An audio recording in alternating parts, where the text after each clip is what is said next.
अस्सलाम वालेकुम व्यूअर्स, मैं मुज़म्मिल अवान एक बार फिर आपकी खिदमत में हाजिर हूँ इस खबर के साथ कि हुकूमती अरकान असम्बली और इत्तेहादियों को वज़ीर आज़म इमरान खान साहब की जानिब से दिए गए इशाइये के अंदर 64 अरकान असम्बली गायब थे। 64 अरकान असम्बली के गायब होने के बाद ये खबर जो है वह हुकूमती सफ़ों के अंदर खलबली मचा चुकी है और इससे हुकूमत को खुद ये बज़ाहिर मालूम नहीं हो रहा कि वो जो 64 अरकान है वो कहाँ पर गए, वो कहाँ पर लापता हुए, वो क्यों जो है वो इशाइये में शिरकत नहीं कर सके। इससे बहुत से सवालात जन्म ले रहे हैं। दूसरी जानिब मुत्तहदा कौमी मूवमेंट MKM हुकूमत की इत्तेहादी जमात उसने अपने रिजर्वेशंस, अपने तहफ़्फ़ुज़ात हुकूमत के सामने रख दिए हैं और हुकूमत को एक बार फिर हुकूमत को जो है वो वार्न कर दिया गया और हुकूमत को कह दिया गया कि इस बार ना तो कोई बात सुनी जाएगी, ना ही इस बार जो है वो हम अपने तहफ़्फ़ुज़ात दूर करवाने के लिए कोई कमेटी जो है उसको कबूल करेंगे। एक खबर जिसने इस हुकूमती ऐवानों के अंदर जो खलबली मचाई वो 64 अरकान के गायब होने की जो खबर है उसने बहुत ज़्यादा हुकूमत को हिला कर रख दिया है। दूसरी जानिब जी, पार्लियामेंट का जो मुश्तरका इजलास था उसके हवाले से बात करनी थी। पार्लियामेंट के मुश्तरका इजलास के हवाले से मुत्तहदा कौमी मूवमेंट को, इत्तेहादियों को बड़े रिजर्वेशंस थे, बड़े तहफ़्फ़ुज़ात थे, जिसके बाद जी पार्लियामेंट का इजलास मौखर करना पड़ा। पार्लियामेंट का इजलास इस वजह से मौखर करना पड़ा कि 64 अरकान असम्बली जो इशाइये में शिरकत नहीं कर सके, उसके बाद पार्लियामेंट का मुश्तरका इजलास मौखर कर दिया गया। जिसके बाद पार्लियामेंट का मुश्तरका इजलास जो है वो जुमे को बुलाया गया। उसके बाद जी ये इजलास जो है उसके अंदर आपको पता है कि वो मामूल की रूटीन उसके मुताबिक इजलास को चलाया गया। अब ये जो खबर है कि मुत्तहदा कौमी मूवमेंट नाराज़ हो चुकी है और उन्होंने जो है वो अब किसी भी कमेटी, हुकूमत कोई भी कमेटी बनाएगी उसको भी उन्होंने कबूल करने से इनकार कर दिया है।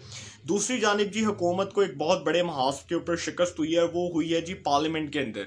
पार्लियामेंट के अंदर जी दो जो कानून हैं वो हुकूमत के खिलाफ आए और दोनों कानून जो हैं वो उनकी जो वोटिंग है वो गवर्नमेंट के खिलाफ आई। एक जो ऐसा कानून जो अपोजिशन के एक रहनुमा पेश कर रहे थे, उस कानून के अंदर जो है वो हुकूमत के नंबर गेम्स ही पूरे नहीं थे और वो कानून जो है वो अपोजिशन ने बाआसानी पास करवा लिया अपनी मेजॉरिटी ना होने के बावजूद।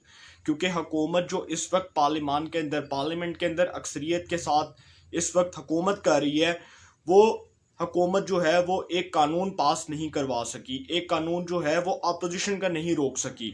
इतनी अक्सरियत होने के बावजूद इस वक्त जो हुकूमती तादाद है, अगर उसको इत्तेहादियों के साथ मिलाया जाए तो वो 178 बनती है। तो अपोजिशन जो है उसने बाआसानी जो है वो अपना एक कानून पास करवा लिया। दूसरी जानिब जो हुकूमती रुकन थे उन्होंने जब एक बिल मंजूर करवाने की कोशिश की तो उसमें भी हुकूमत को शिकस्त हो गई। इट मीन्स कि कहीं ना कहीं गड़बड़ है हुकूमती बेंचेस के अंदर, कहीं ना कहीं जो है वो टेंशन क्रिएट हो चुकी है। और वो जो टेंशन है वो इसलिए क्रिएट हो चुकी है कि वो 64 अरकान असम्बली जिनके बारे में कहा जा रहा है कि वो वज़ीर आज़म इमरान खान साहब की जानिब से दिए गए इशाइये के अंदर शिरकत नहीं फरमा सके, उसमें नहीं जा सके, उसके अंदर जो है उन्होंने अपनी शिरकत को यकीनी नहीं बनाया। इसके बाद अब ये सवालात उठ रहे हैं कि वो 64 अरकान असम्बली जो है वो किसके इशारे पर चल रहे हैं। क्या वो एक ऐसे इशारे पर चल रहे हैं जो इशारा हमेशा हर गवर्नमेंट के अंदर मिलता है, या क्या वो जो है वो आप कह सकते हैं कि वो संजीदा नहीं है या वो किसी नाराज़गी की वजह से नहीं आए। इस पर बहुत से सवालात जन्म ले रहे हैं। पार्लियामेंट के मुश्तरका इजलास की भी आपसे बात की। MKM ने जी एक राब्ता कमेटी का इजलास बुलाया। कौन अब उनकी जो एक अपनी राब्ता कमेटी है उसका एक इजलास बुलाया गया और उसमें MKM ने दो पॉइंट्स को उठाया। एक महंगाई को उठाया और दूसरा कि जो उनको उनके इलाकों के अंदर दफातर नहीं खोलने दिए जा रहे, जो उनको काम नहीं करने दिया जा रहा, जो उनको एक आज़ादी के तहत रहने के लिए जो है वो गवर्नमेंट प्रेशराइज्ड कर रही है कि जी वो आज़ादी के तहत नहीं रह सके, वो जी जो भी काम करेंगे वो गवर्नमेंट से पूछ के करेंगे, तो उस पर भी उनको बड़े तहफ़्फ़ुज़ात हैं।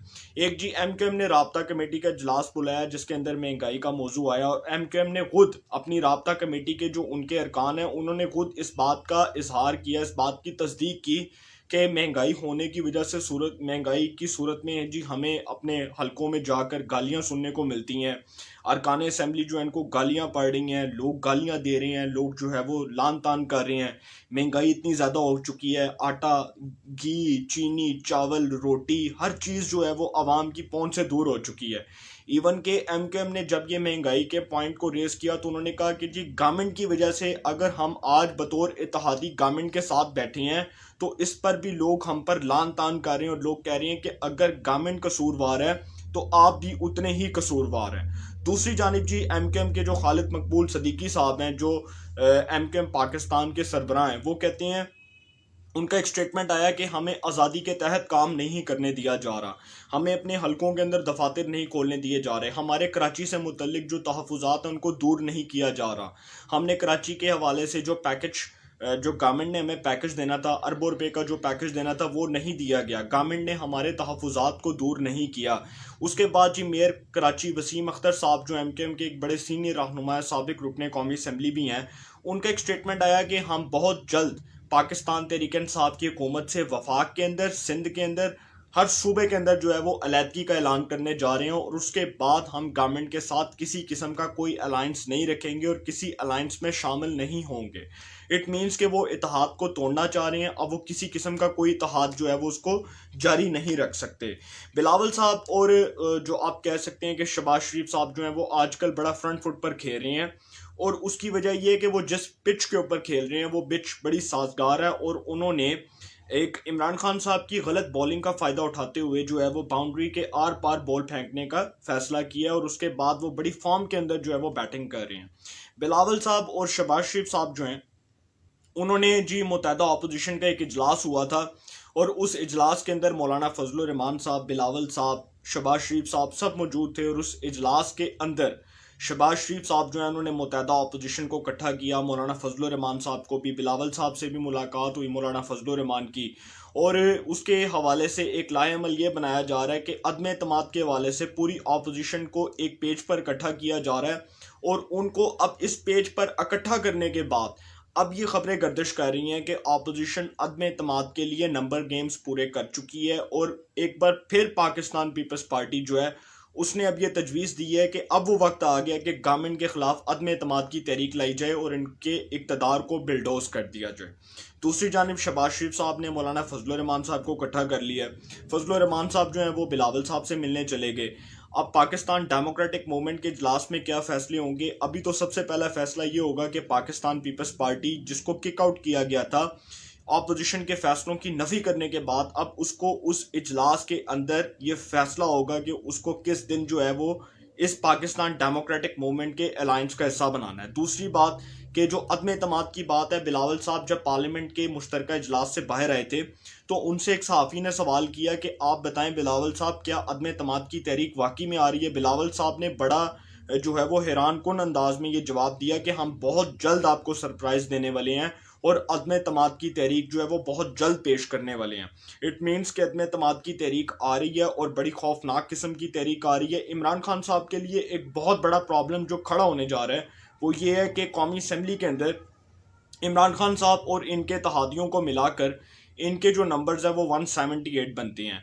अगर इसमें से 7 अरकान को निकाल दिया जाए तो इमरान खान साहब की हुकूमत, मौजूदा हुकूमत जो है वो फारग हो जाएगी। 171 के नंबर्स के साथ जो है वो अदम एतमाद पेश होगी और अपोजिशन जो है इमरान खान साहब की गवर्नमेंट को गिरा देगी। सिर्फ इक्का दुक्का कोई 10 से 12 सीटों का फ़र्क है कौमी असम्बली के अंदर अपोजिशन का और गवर्नमेंट का। और इस वक्त जो 64 अरकान असम्बली गायब हुए हैं, इट मीन्स कि अगर अदम एतमाद की तहरीक आती है तो वो 64 अरकान असम्बली डेफिनेटली उस तहरीक का हिस्सा बनेंगे। अब वो नाराज़गी सिर्फ इस बात पर नहीं है कि इमरान खान साहब ने उनके कोई तहफ़्फ़ुज़ात दूर नहीं किए, ये वही अरकान असम्बली हैं जो डूबती कश्ती से चूहे की तरह छलांग लगाते हैं। हर हुकूमत के अंदर, नून लीग की हुकूमत में भी यही लोग थे, पाकिस्तान पीपल्स पार्टी की गवर्नमेंट में भी यही लोग थे। अब यही लोग इमरान खान साहब की हुकूमत में बतौर मोरे के तौर पर इमरान खान साहब की हुकूमत के ख़िलाफ़ ये कार्ड खेल रहे हैं और इनको डेफिनेटली जहाँ से इशारा मिल रहा है ये वहीं से चलेंगे। अब दूसरी बात के हुकूमत के पास इस वक्त जो ऐवान के अंदर, कौमी असम्बली के अंदर जो 178 अरकान है उसमें से 7 अरकान गए तो हुकूमत फारग। सेनेट ऑफ पाकिस्तान के अंदर हुकूमत की तादाद इत्तेहादियों को मिलाकर 36 बनती है और अपोजिशन के 64 अरकान हैं। उन 64 अरकान ने अगर अदम एतमाद की तहरीक पेश कर दी तो चेयरमैन सेनेट सादिक संजरानी फारग। सादिक संजरानी साहब जो अपोजिशन के खिलाफ इस वक्त जो है वो गवर्नमेंट के इत्तेहादी के तौर पर चेयरमैन सेनेट हैं, अगर उनके खिलाफ भी अदम एतमाद की तहरीक आई तो वो भी फारग। इट मीन्स के बहुत जो है वो इमरान खान साहब जो हैं उनकी गवर्नमेंट अब हाथ पाँव मार रही है कि अब क्या करना है और वो अरकान असम्बली जो गायब थे, जो इजलास से गायब थे, उनके ऊपर जी अब ये बात हो रही है कि इमरान खान साहब जो इस वक्त बहुत जल्दी एक इलेक्ट्रॉनिक वोटिंग मशीन का एक बिल मंजूर करवाना चाहते थे, वो बिल तो अब मंजूर नहीं हो सकता। दूसरी, जो चेयरमैन नैब की तोसी के हवाले से एक कानून उसका ड्राफ्ट तैयार किया गया था, उसको पार्लियामान से मंजूर करवाने की बात की जा रही थी और कहा जा रहा था कि अगर वो ना मंजूर हुआ तो सदर मुमलिकत जो है उसको एक ऑर्डिनेंस के तौर पर उसको जारी कर देंगे।